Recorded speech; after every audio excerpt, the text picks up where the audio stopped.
Bienvenidos a Forum. Este es el último capítulo de esta temporada. Hablaremos acerca del megapresidencialismo como una caracterización de la acumulación excesiva de poder en cabeza del presidente. El megapresidencialismo es un concepto que trata de sintetizar el análisis e interpretación de un fenómeno que supera la acumulación de poder que caracterizan el presidencialismo y el hiperpresidencialismo, particularmente en el ámbito de la pandemia generada por la COVID-19 y las facultades excepcionales concedidas al presidente para superar la emergencia económica, social y ambiental. Pero más aún, en el marco de las que concita materialmente ante una baja cultura de control político y social. El megapresidencialismo es un fenómeno que incrementa el poder constitucional y político del gobierno. Una situación aparentemente coyuntural, pero que puede tener vocación de permanencia. Tanta que puede llegar a caracterizar el poder presidencial.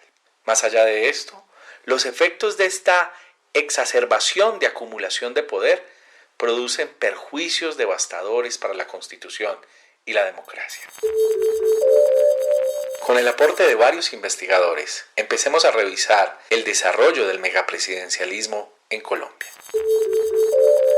Escuchemos a la estudiante de Derecho Andrea Carolina Flores. Ella nos ayudará a comprender más la acumulación de poder que vivimos.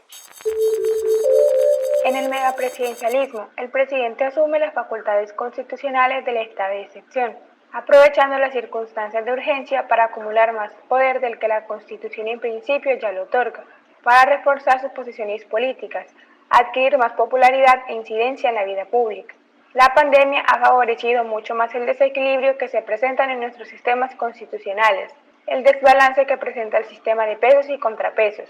El presidente Duque aprovechó la crisis sanitaria, social y económica que produjo el COVID-19 para expedir decretos legislativos, los que le permitieron ser un legislador, teniendo absolutamente todo el control del país y los habitantes. El gobierno, al tener más poder, se convirtió en uno mucho más difícil de controlar. Se convirtió en un aficionado del poder para gobernar mediante decretos con fuerza de ley. Todo esto pasó porque la pandemia agudizó aún más la crisis de los sistemas de pesos y contrapesos, porque las otras ramas no pudieron realizar los respectivos controles para supervisar y vigilar que el gobierno no estuviera abusando de sus facultades, no estuviera favoreciendo sus élites favoritas y dejando en el olvido a los más perjudicados por la situación sanitaria que produjo el COVID. Estos órganos no tuvieron un rol tan activo para frenarlo y no permitir que limitara en exceso tantos derechos fundamentales. Ahora, Mónica Alejandra Ríos, estudiante de Derecho, nos mostrará las principales consecuencias que genera el megapresidencialismo sobre la separación de poderes y el sistema de pesos y contrapesos. Una característica propia de los estados constitucionales modernos es esa estructura interna que permite a los distintos poderes del Estado, a través de unas relaciones mutuas, controlarse entre sí, lo cual se recoge en el principio de pesos y contrapesos. Sin embargo, en Latinoamérica y particularmente en Colombia no ha podido desarrollarse en pleno, dada la marcada tendencia hiperpresidencialista, la cual se fortaleció más con la Constitución de 1886, dejando nefastas consecuencias para nuestra cultura jurídica, las cuales, si bien la Constitución del 91 ha intentado moderar, ha sido insuficiente, en gran medida también por lo que la profesora Ana Catalina Arango ha denominado la capacidad de mutar de los sistemas presidenciales para resistirse a las reformas constitucionales que intentan reducir la concentración de poder en cabeza del Ejecutivo. Dicho problema del hiperpresidencialismo se ha agravado aún más en el contexto de la pandemia que vivimos desde el año anterior. A través del ejercicio de las facultades extraordinarias del Ejecutivo, en medio del estado de excepción, se ha desbordado y quebrantado aún más este equilibrio de poderes, conduciendo a lo que el profesor Milton Jiménez ha denominado el megapresidencialismo.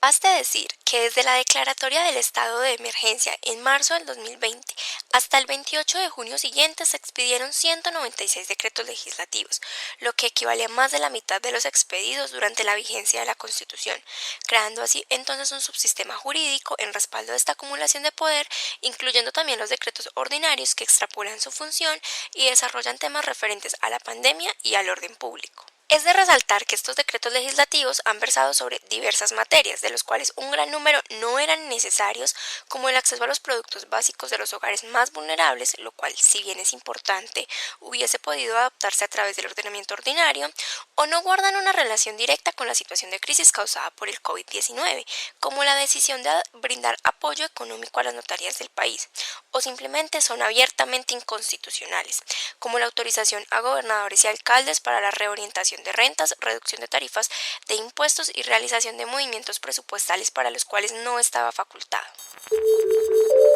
Las consecuencias del megapresidencialismo empiezan a ser evidentes. El gobierno es cada vez más autocrático, se rompe el diseño constitucional, el control político ejercido por el Congreso se va haciendo más tenue, donde además encontramos unas mayorías muy cercanas al presidente. El control judicial es cada vez más tímido. El gobierno tiene influencia sobre la elección de algunos de los funcionarios. En los órganos de control donde se vigilan sus actuaciones e investigan irregularidades, ha nombrado a sus amigos. Los lazos de corrupción que se han venido avisorando también tienen un menor control. Incluso cambia la dinámica del propio presidencialismo y ya su principal fuerza no es la empatía social que le legitimaba, pues esta en nuestro caso se ha visto muy cuestionada a través de las recientes movilizaciones sociales, pero su poder ya es tal que es autosuficiente, fragmentando entonces el diseño constitucional, la separación de poderes y el autocontrol que estos hacen para mantenerse en su equilibrio, es decir, se desborda el principio de pesos y contrapesos y en últimas la legitimidad de nuestro propio sistema que se encuentra en la democracia. Tatiana Salinas nos muestra la potencia de un bajo control político para favorecer el megapresidencialismo. Cómo este fenómeno puede terminar fomentando ideas autocráticas y cuasi monárquicas. El megapresidencialismo tuvo más auge por el poco control político que puedan ejercer los ciudadanos. Es que claro, en un país que se vive una apartheid institucional donde prevalece la exclusión y la desigualdad, en el marco de la pandemia el pueblo no se iba a interesar en criticar, reprochar o vigilar las medidas y acciones tomadas por el presidente en las que sometía y tenía todo el poder del país, porque los ciudadanos primero debían pensar en cómo sostenerse, en cómo sobrevivir, cómo superar la crisis económica tan fuerte que batió a las personas más vulnerables del país. Y como dijo Rodrigo Primi, parece que a Iván Duque no le basta ser presidente, que es un cargo poderoso, ni tampoco ser un duque, que es un prestigioso título de nobleza. Parece que quisiera ser una especie de monarca absoluto como Luis XIV, que pudiera decir el Estado soy yo, por cuanto está copando las funciones y los poderes del Estado. Con una diferencia no menor que Luis XIV supo siempre rodearse de excelentes ministros. Algo va de su legendario exministro de Finanzas Alberto Carrasquilla. Otro caso de megapresidencialismo es Bukele en El Salvador, más mano dura y erosión de los contrapesos. En el primer año de Bukele como presidente se han sucedido distintas polémicas, con las Fuerzas Armadas y cuerpos policiales salvadoreños como protagonistas. Si en febrero de 2020 el nuevo presidente tomó la Asamblea Nacional acompañado de militares para forzar la aprobación de un préstamo para su plan de seguridad, la gestión del COVID-19 tampoco ha escapado a la controversia. Concretamente, su gestión de las medidas de confinamiento y las decisiones adoptadas con relación a los pandilleros encarcelados han sido objeto de rechazo explícito por parte de la Corte Suprema salvadoreña, por Naciones Unidas, la Corte Interamericana de Derechos Humanos y distintas organizaciones. Más allá del contexto que presentamos acerca del megapresidencialismo, se trata de un fenómeno con causas históricas. Escuchemos al asistente de investigación Gabriel García. No se trata de un fenómeno nuevo ni en Colombia ni en América Latina, sino del empeoramiento de un mal histórico. Gargarella nos ha mostrado que tal vez el principal aporte del constitucionalismo latinoamericano en su etapa formativa y fundacional al constitucionalismo occidental es la pluralidad de herramientas destinadas a fortalecer el poder central dentro de un marco constitucional. Valencia Villa, en un estudio de nuestra historia constitucional, mostrará igualmente que el presidencialismo es un elemento estructural constante en nuestras constituciones. Se ha empeorado por la dinámica constitucional, por el ejercicio de las amplias facultades de antaño reconocidas y el reconocimiento de más. Nos ha llevado a vivir en estas coyunturas un megapresidencialismo. Un fenómeno que, aunque nace hechos transitorios, amenaza con desencuadernar más la ya herida estructura institucional al punto de lograr encumbrar de manera severa y aventajada al presidente.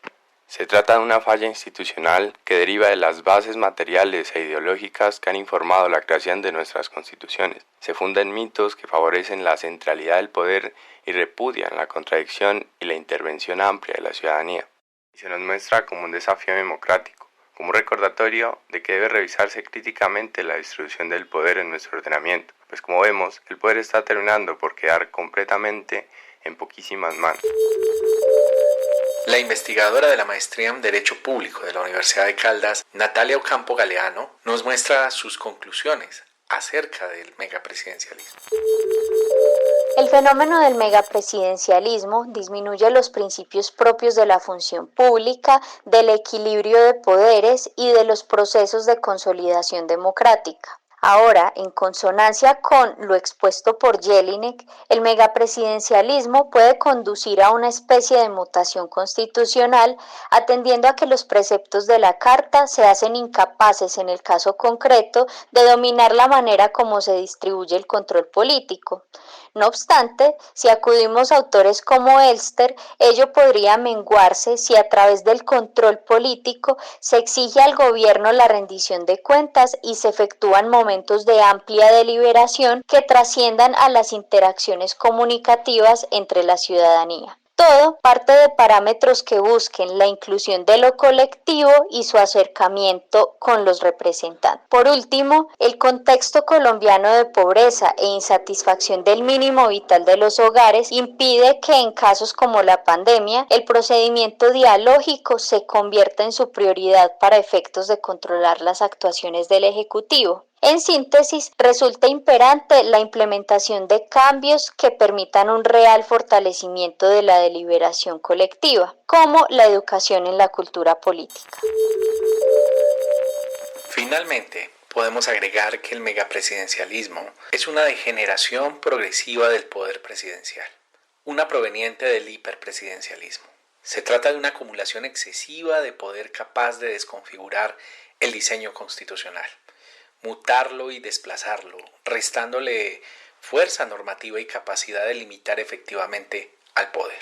El Estado de Derecho, la separación de poderes, el sistema de controles y la democracia se ven obstruidos, interpretadas bajo un subjetivismo político capaz de cooptarlos y reducirlos al nivel de un dictador, siempre distante de los valores y principios fundamentales del Estado constitucional, pero cercano en todo caso a la conveniencia, al favorecimiento político de una minoría, a la defensa de una tradición autoritaria, poco dialógica y centralista, desde la cual la captura de lo público trata de hacerse cada vez más grande, trata de convertir los actos del presidente en incuestionables.